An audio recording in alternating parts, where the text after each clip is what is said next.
we're talking about the great tradition from which monastery? Vikramalashila, whereby they explain the text in three ways, or three kind of greatnesses, or three preliminary kind of outlines.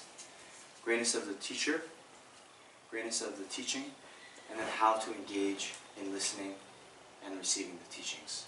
Okay? So I've already covered the greatness of the author, Shantideva.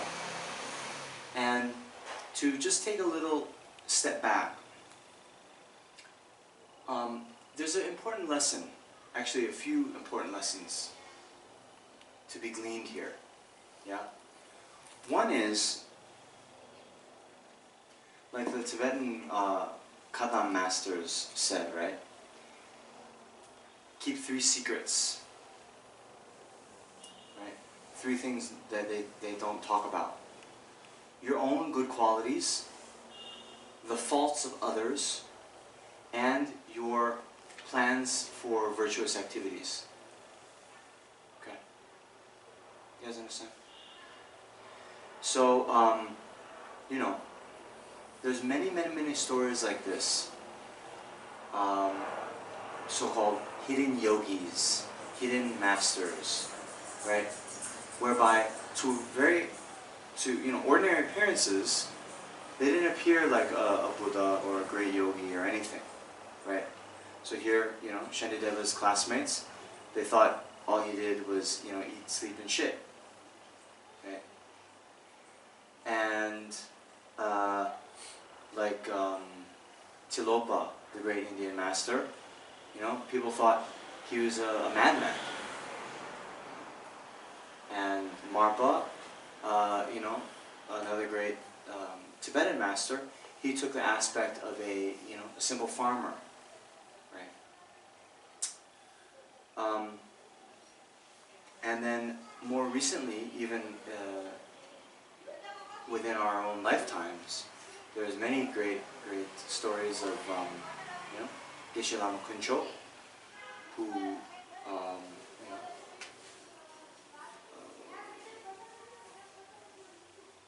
died, passed away maybe, I don't know, 2001 or something like this. Anyway, no one had any idea that he was this great enlightened master. But when he passed away and they cremated his body, there's all these relics that came out in the ashes. Pearls. They look like pearls and various things. They put them in a bowl and they would multiply. From one came 87.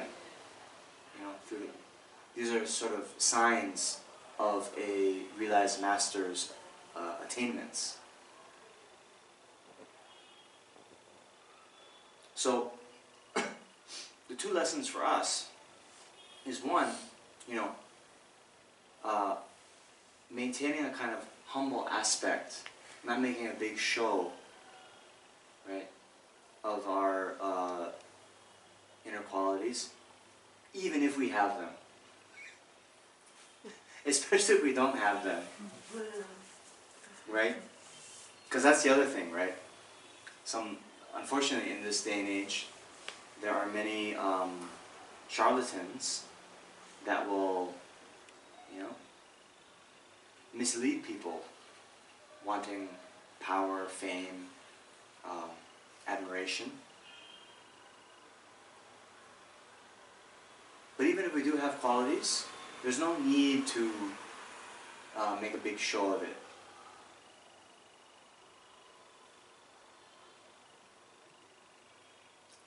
This is actually, I think, very good for our practice. Unfortunately, I'm not saying I have any qualities, but unfortunately, in recent times I've been the subject of some criticism.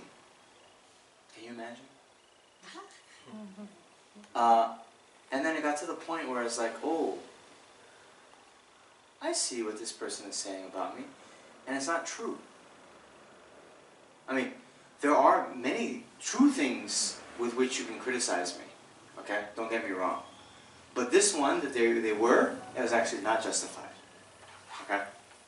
And I was like, you know, that mind, oh, I want to tell them, no, you got it all wrong, you know? But I didn't. And I had, you know, it was like, kind of, it was a bit painful, you know? But in a good way. Giving it to my ego, right? Giving it to my desire to be liked and respected and admired, right?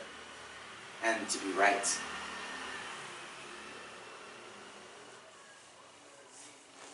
So, you know, Shantideva knew what they were saying about him. Come on. Right? Doesn't matter.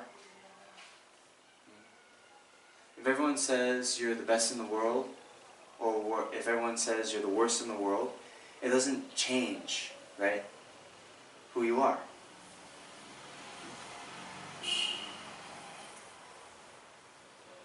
So that's from the side of your own practice. Yeah. One, being humble, and two, not kind of, as they say, right, there's the 8 worldly concerns, right?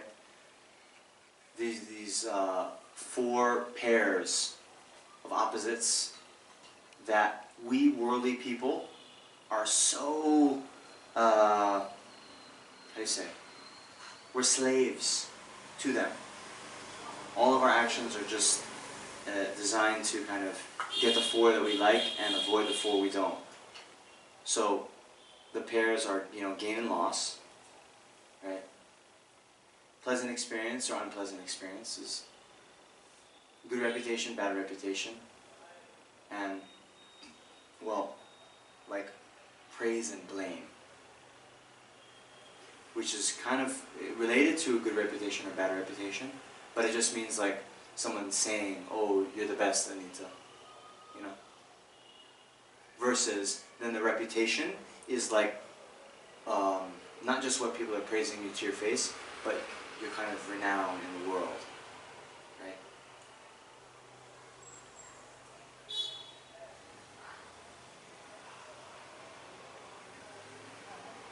So actually, they say that the door to practicing Dharma is once we step away from the habitual preoccupation with the 8 worldly concerns. Because, remember we were talking about the 3 kind of spiritual goals? What was the first one? To get a good rebirth in our next life. Right? And the way to do that, we first have to prioritize our next life more than this life. Right? This life, the 8 worldly concerns, is just about this life. Our reputation, how much wealth we have, what people are saying about us, you know? That all, at the moment of death, then it's the great kind of, you know, equalizer. None of that stuff will matter at all. The only thing that will continue on to our next life is the virtue that we've created and then has been kind of stored in our mental continuum. Right?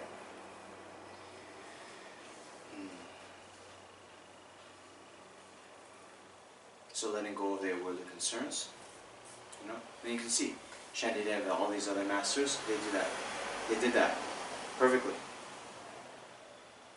But then the other thing is, we also keep this in mind that, you know, just because something or someone appears in a certain way, it doesn't necessarily have to be that way. Okay? In general, we're extremely judgmental, huh? Judging others, criticizing others. Yeah? Yes? So we don't know, actually. We don't know. The Buddha said in one sutra,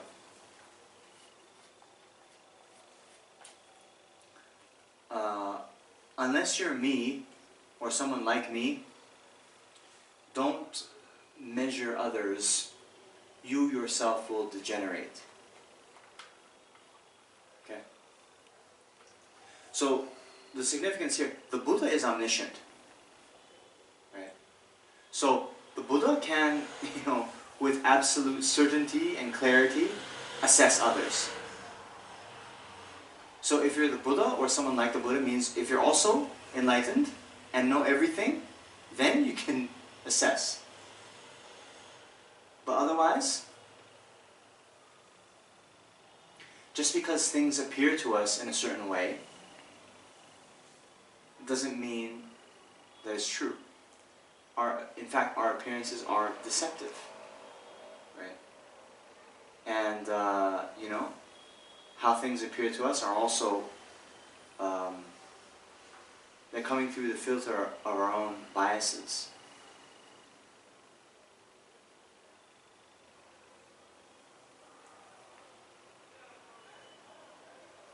So, anyway.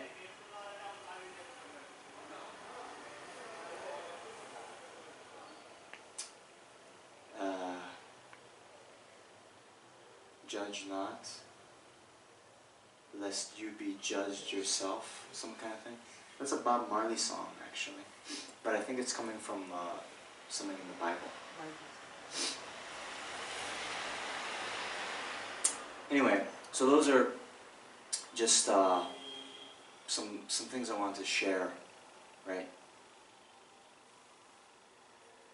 Because, we'll get to this in a minute, but you see, we study the biographies of masters, not just as a kind of like history lesson, but these, we have to learn from how they lived their lives, how they practiced, and then modify our own behavior. Yeah?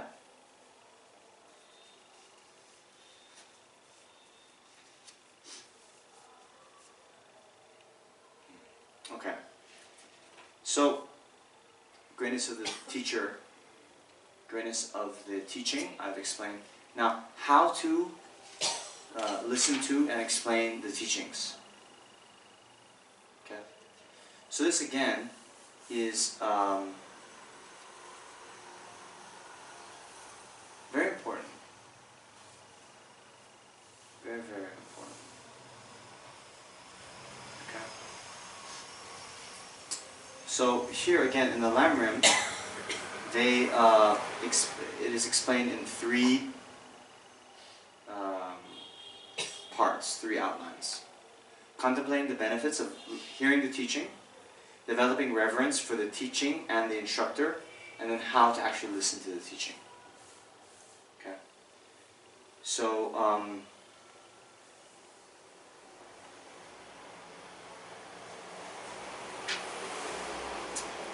just read some of these passages. Okay. So through hearing, phenomena are understood. Through hearing, wrongdoing is overcome. Through hearing, what is meaningless is eliminated. Through hearing, nirvana is attained. Just as someone dwelling inside a house, enshrouded in complete darkness, has eyes but does not see the forms that are there, so also a person born of noble lineage, although possessing intelligence, does not know until told what is virtuous and what is not. Just as one with eyes sees forms by using a lamp, so through hearing what is virtuous and what is not, you will understand what should be done.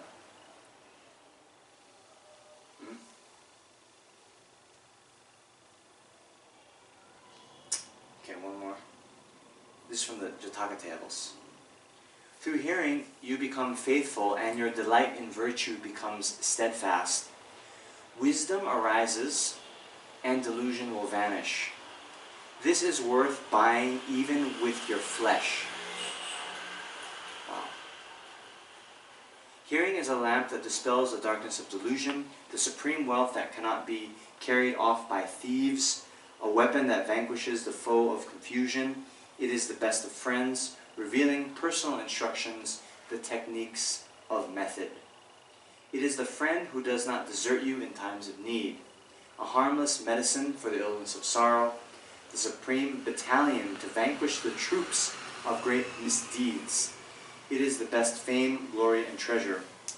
It is the supreme gift when you meet with noble beings. Among an assemblage, it delights the wise.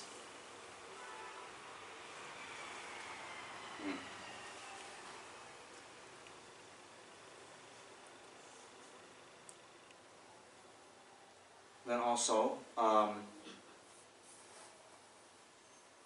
Asanga says, Arya Asanga says in his Bodhisattva Bhumi, he says you should listen to the teachings with 5 ideas in mind. That is, 1, the ideal of a jewel.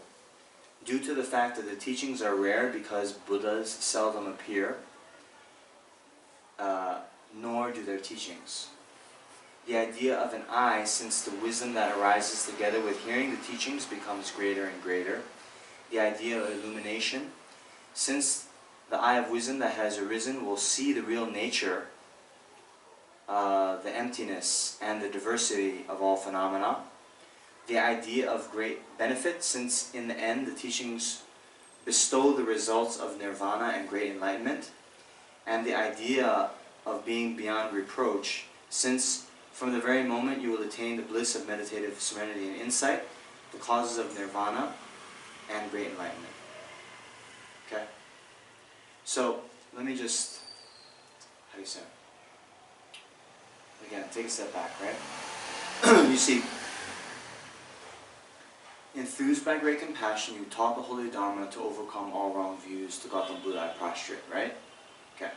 So, the Buddha wasn't always Buddha, but many years ago was just like us, unenlightened, with suffering, with problems, with delusions. Then through a process of training, transforming the mind, became the enlightened one. And then, to overcome the wrong views of sentient beings, to overcome suffering of sentient beings, taught Dharma. Okay? So, even in kind of worldly pursuits, we want to, learn how to play the piano, or speak Spanish, or, I don't know, learn how to program. We need to, study and learn, right? So here in this case, we are wanting to attain the same state of enlightenment that the Buddha attained. He explained how to do that. So of course we need to engage in the teachings that explain those methods. Okay? Anyway, all of this should, contemplating the benefits of listening to the teachings, it's to really bolster our enthusiasm. Can I be honest with you guys? Yeah? So we finished a module on the Heart Sutra. Yes? How many lectures do we have, Shanti? 14. 14. Okay? It was what? How many months did we do that in? Maybe 7 months? Huh? I don't know. 8 months? 14 lectures? Okay? So, Shanti, how many came to all 14 lectures? No one. 13? No one. 12? I don't know. You came to 13? 12, yeah. Yeah. Wow. But we made up with watching the YouTube video. Yes. We didn't come. Okay. No, so that's good. That's good. But,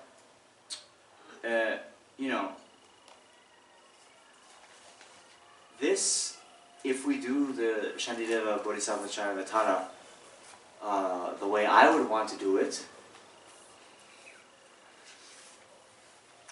it's going to take years. So the point is, talking about having enthusiasm is so you have that motivation at the beginning, so that I see you guys in 8 months. Yeah?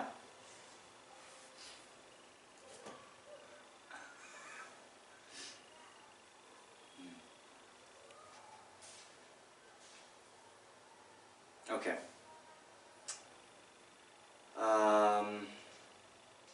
So anyway, that is contemplating the benefits of hearing the teachings. Next, developing reverence for the teaching and the instructor.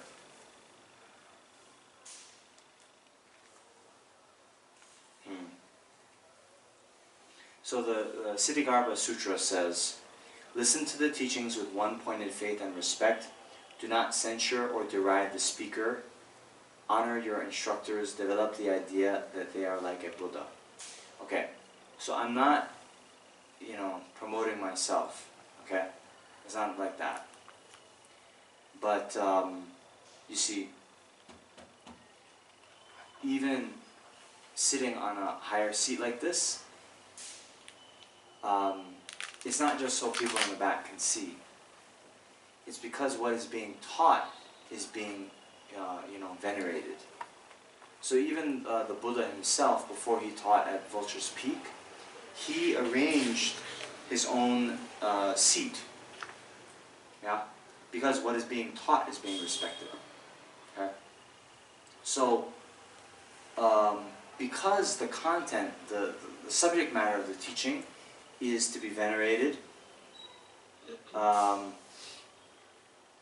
then as you're listening, then you should listen with respect. Okay? If you must criticize me, then you can wait till I get down from the seat. Okay? And this helps you. You understand? This helps you. Okay?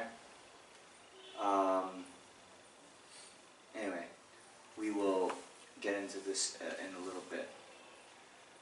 So,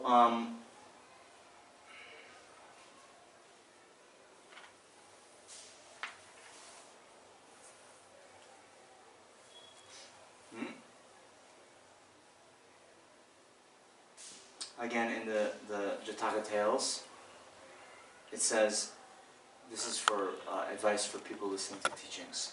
Stay on a low seat. Show the glory of discipline. Look with an eye of delight. Show respect and one-pointed obeisance. Obeisance. That means respect. As if drinking a nectar of words. Show reverence and listen to the teaching. With clear delight and a mind undefiled. Like a patient listening to the words of a doctor. And put your mobile phones into silent mode. Okay? So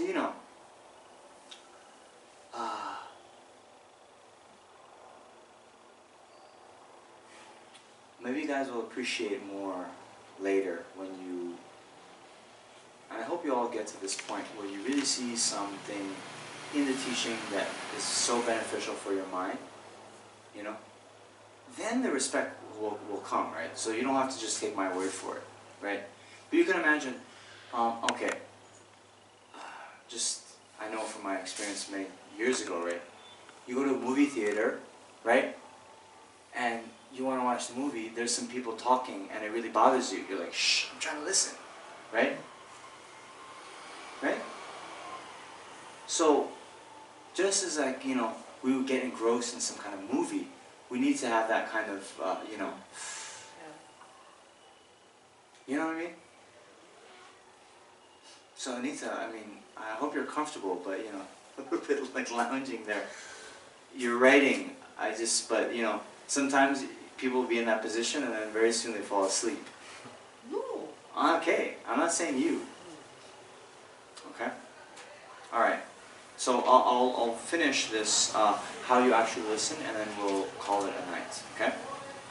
So, there's the 3 very famous faults of a vessel that we abandon. when listening to the teachings. Okay? So a vessel like this, right? We want to drink from it. So if we have like, you know, very beautiful oolong tea coming, what are the 3 faults of a vessel? Upside down vessel. Okay? So this is like, you know, not listening when the teachings are being heard, nothing comes in. A hole in the vessel, even if it's filled up, okay? See you tomorrow, Sveta. Even if it's filled up, then it leaks, right?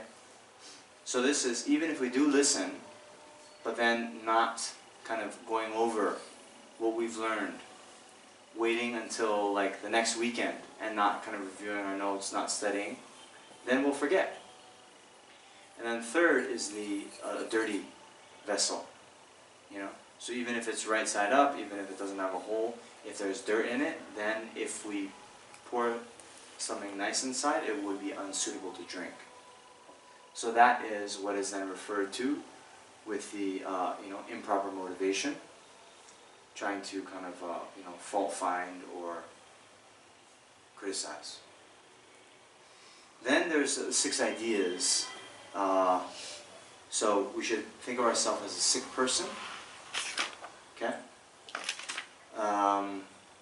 Actually, in Shantideva, in this text, it says, "Since you must follow a doctor's advice even when stricken by an ordinary illness, what need is there to mention those who are constantly stricken with the illness of so many faults, attachment, and the like?" Okay? So we are in, you know, we're not enlightened, we're in samsara, we haven't attained liberation, we haven't attained enlightenment. So in that sense, we're a sick person, you know. So thinking like, okay, I'm sick. Then thinking of the instructor as a doctor, thinking of the instructor's explanations as medicine, thinking of, you know, kind of continuous practice as being the way to health, yeah? And then having a desire that the that the Tathagatas or the Buddhas are excellent beings, and having a wish that the Buddha's teachings remain long in the world. Understand?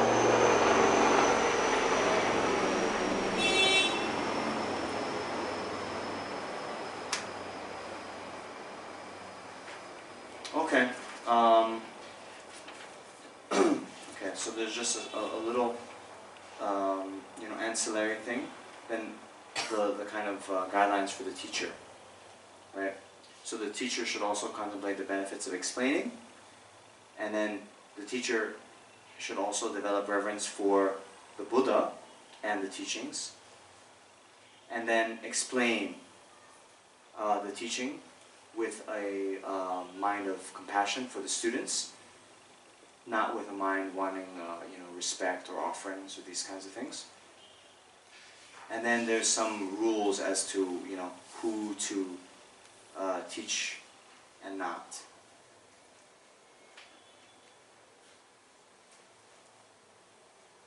So,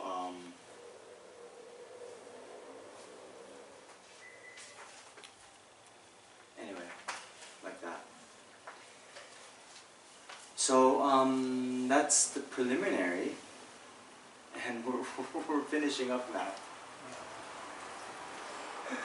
So, that is the preliminary, and tomorrow we are going to start this text in earnest, starting on page 1. So, yeah. Are there any questions at this point? Yes, somebody asked you to teach, asked whether you can teach Buddhism. And of course, I mean, I don't know enough. And I suppose I should say no, right? Okay. So actually, this is informative. I was going to read this, but I didn't, but now I will. Differentiating between those to whom you should and should not explain the teaching. Okay? do not explain the teaching without being requested to do so. As Gunaprabha's Vinaya Sutra says, it should not be done without request. So that's why you don't see, Buddhists come knocking on your door and Even when requested, it is necessary to investigate to see whether or not the potential student is suitable to receive the teaching. And even when not requested, it is appropriate to explain teachings to someone only if you know them to be a suitable recipient. Then, concerning this, the King of Concentration, or the Samadhi Raja Sutra says, should someone request you to bestow teachings, first say, I have not trained extensively. Then say, you are knowledgeable and wise. How could I explain the teachings to someone as great as you? Do not impart the teaching casually, but only after you have investigated whether the listener is a suitable recipient. If you know that the listener is a suitable recipient, then you can explain the teachings even without a request. Okay? But it's difficult.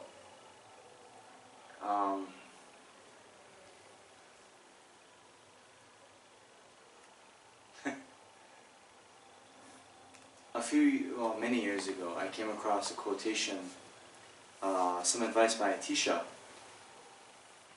think it was a Tisha, who said that, the Kali Yuga, is not the time to, subdue others, but it's the time to subdue yourself.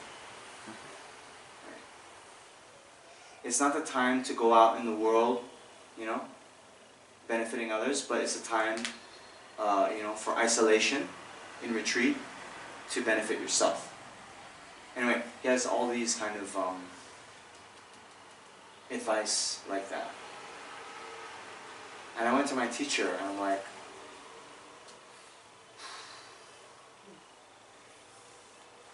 I didn't want to come here anymore. Because I'm like, I'm not qualified, first of all, right? Then, even if I were, some minute qualification, then it'd be better. I mean, the teacher's saying it's better to pursue your practice in isolated retreat, not to be out in the world.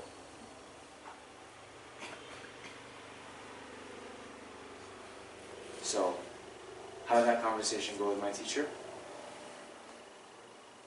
I'm still coming, right? So in general, it's like this, right?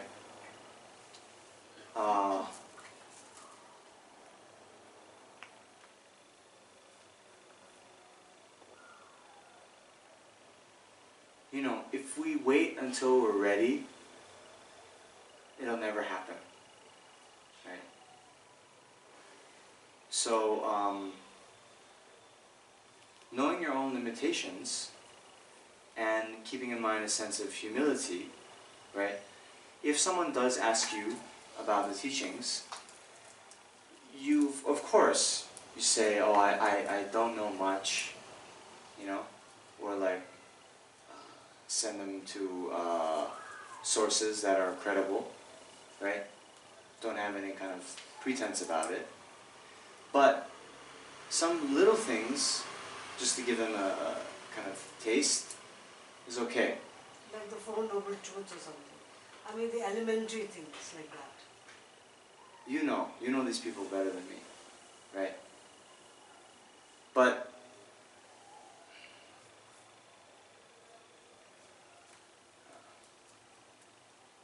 sorry, I'm not criticizing, but you interrupted me, so I lost my thought.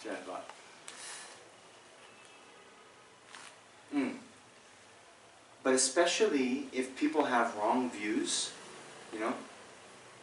then you must eliminate their wrong views, right? So especially some people these days, they have all this misconception about, this or that, or like, if they think emptiness means nothingness and therefore nothing exists, then you should say, no, no, no, that's not right.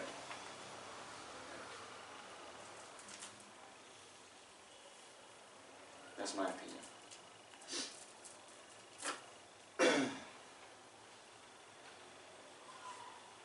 So anyway, with my own career, so to speak, I just try to, not have pretense and be open about my own, limitations as a human being, as a teacher.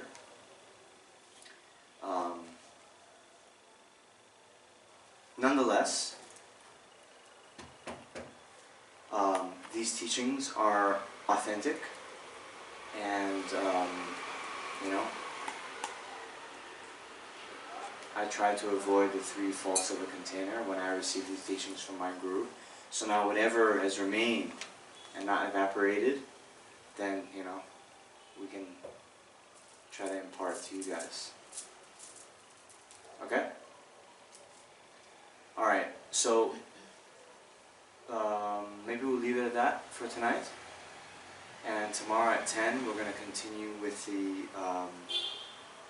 text. Okay? Thank you. Alright, so let us... page 246 in the Golden Prayer Book. So this is just one of the small selection from the dedication chapter of the Bodhisattva Charyavatara. It's actually a lot longer than this, but in the interest of time, we can just do this. May all beings everywhere, plagued by sufferings of body and mind, obtain an ocean of happiness and joy by virtue of my merits. May no living creature suffer, commit evil, or ever fall ill. May no one be afraid or belittled with a mind weighed down by depression. May the blind see forms and the deaf hear sounds. May those whose bodies are worn with toil be restored on finding repose. May the naked find clothing, the hungry find food. May the thirsty find water and delicious drinks. May the poor find wealth, those weak with sorrow find joy. May the forlorn find hope, constant happiness and prosperity. May there be timely rains and bountiful harvests. May all medicines be effective and wholesome prayers bear fruit. May all who are sick and ill completely be freed from their ailments. Whatever diseases there are in the world may they never occur again. May the frightened cease to be afraid, and those bound be freed. May the powerless find power, and may the people think of benefiting each other. For as long as space remains, for as long as human beings remain, until then may I too remain to dispel the miseries of the world.